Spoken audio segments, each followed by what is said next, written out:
Hey everybody, thanks for tuning in. I'm George Connelly with Scratch Golf Tips, and today we are going to be talking about course management and course strategy. Now, I put out an Instagram poll a few days ago asking what the audience over at the Scratch Golf Tips Instagram wanted to see in terms of content, and I got a lot of requests talking about, hey, we really want to learn more about course management. We like the technical stuff, but it's also more about finding your way around a course strategy, and I couldn't agree more. I love making these kinds of videos. So here we're going to go over 3 great tips to actively improve your course management. Now, before we get into the 3 tips, real quick, just want to remind you, if you enjoy this video, please leave a like rating. It helps show this video to more people who could find benefit from it. And if you want to see more content like this, you can subscribe to our YouTube channel. Now, the first tip, and one that is very important in course management, is understanding your shot dispersion and understanding what your misses are with certain clubs. Now, we all miss-hit shots. That's a very common occurrence, but it's important to know which clubs lead to which misses. I'll speak on myself personally. I know that with my driver, if I hit a miss, I'm usually going to fade the ball too much into a slice, and I'm going to miss the ball right. However, I play a draw with my irons, and I know that with my long irons, my 5, 4, and 3 iron, if I'm going to miss that, I'm actually going to hook the ball left. So it's important to know what clubs lead to what misses. Now, I'm sure you've heard it a million times, but golf truly is a game of misses. You may have also heard that golf is just like baseball, except you have to play your foul balls. This is because all of those missed shots, that's what costs you a bunch of strokes on the course. You can hit a great shot and then hit a little 2-putt, that's fine, quick par, but once you start missing the ball, and that's when you can really lose a tournament, that's when you can take yourself out of a round. So if you understand your miss with a long iron, say you're hitting into a par 5 and you have 230 yards, water all down the left side, some fairway, and then you have some rough to the right side. Well, let's think about this. It's much better to be in the rough than it is to be in the water left. So instead of hitting a long iron that may miss left and go for the green, you have to weigh out your options, and maybe you can hit an 8 iron, hit it back, and then maybe that 8 iron will miss right, or hopefully hit the fairway. Obviously, you're going to have a better chance of hitting the fairway with an 8 iron than you would with a 4 iron, so you need to weigh your options.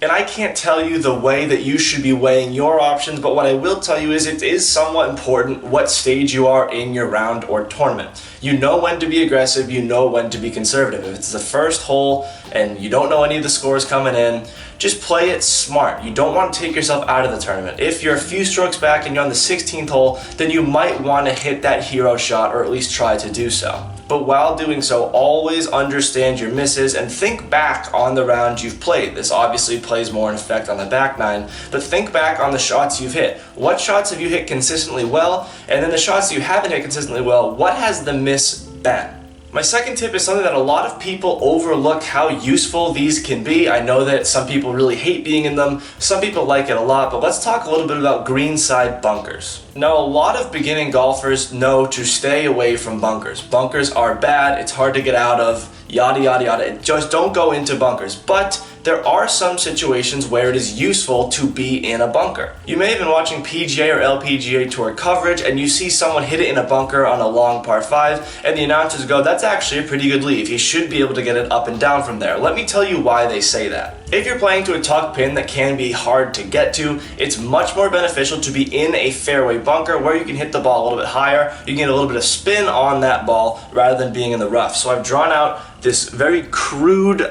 drawing. So say right here we have your pin, we have position 1, which is in the fairway or rough, we have position 2 right here in a fairway bunker. If you're in this first position, you're going to have to not only hit the ball over the bunker, you're going to have to hit the ball nice and high, land it very softly, and try and get as much spin as possible. Now, we know that when we're out of the sand, it's very easy to get a lot of backspin. The ball can really rip out of that sand, especially if you get clean contact on it. So in a fairway bunker, or in a greenside bunker rather, right here, you can hit the ball here, land it just in front of the pin, and it's going to stop and suck to the hole pretty quickly. So that is why that's an example of where being in a bunker isn't a bad thing. Now, if you hate being in greenside bunkers and you cannot do it effectively, you're inconsistent, you don't have confidence, then don't. But if you're confident in your game or if you're getting better, sometimes greenside bunkers are a good place to be. If you're 240 yards out and you need to hit a 3-wood onto that green, don't try and hit the 3-wood way left of the hole just to avoid that greenside bunker on the right. Because being in that greenside bunker is not a death sentence. Sometimes it can be much better than being on green grass. And my final tip is painfully simple, but so many people overlook it. Let's talk about checking your lie before you hit a shot. So obviously this doesn't matter for tee shots. I'm talking mostly about approach shots with iron in hand. A lot of people just step up to the ball and have the same image in their head of how they want to shape that ball, how they want to hit it high, low, left, right, whatever they want to do. It's always the same, but they don't evaluate their lie fully. Now you can be a great shaper of the ball, hit a nice baby draw, hit a nice power fade into the hole, but if you're in the rough or even the first cut of the rough, you may not have that shot shaping ability just because of the amount of grass it's going to get between the ball and the club face, which will deaden the spin and you can't get that shape. A lot of people will try and hit a big draw or big fade out of the rough and then the ball will go straight because they can't put the spin on it. And then they'll end up in some kind of trouble just because they didn't account for the lack of spin based on their lie. Now you could be sitting up in the rough or the first cut. This kind of depends on where you're playing geographically, what kind of grass you're playing on. I know from personal experience, whenever I'm playing up in the northern United States, where there's some bent grass in the rough and sometimes in that first cut, I have a very tough time shaping the ball. Playing down in southern United States of America, in Florida, when you have that Bermuda grass, I find it that I'm sitting up a little bit more. That means less grass between my ball and club face, and I can put some shaping on the ball from the rough. It's also important to check how your ball is above or below your feet, or if it's fairly standard.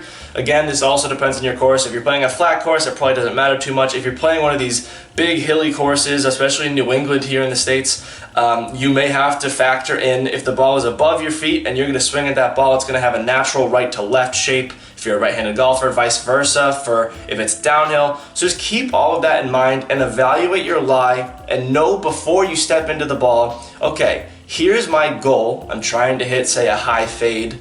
And now you need to consider, okay, I have a little bit of rough here. I have a little bit of grass. Maybe I shouldn't play this fade. Maybe I should play it straight. And if it fades a little bit, know your miss. This goes back to the first tip.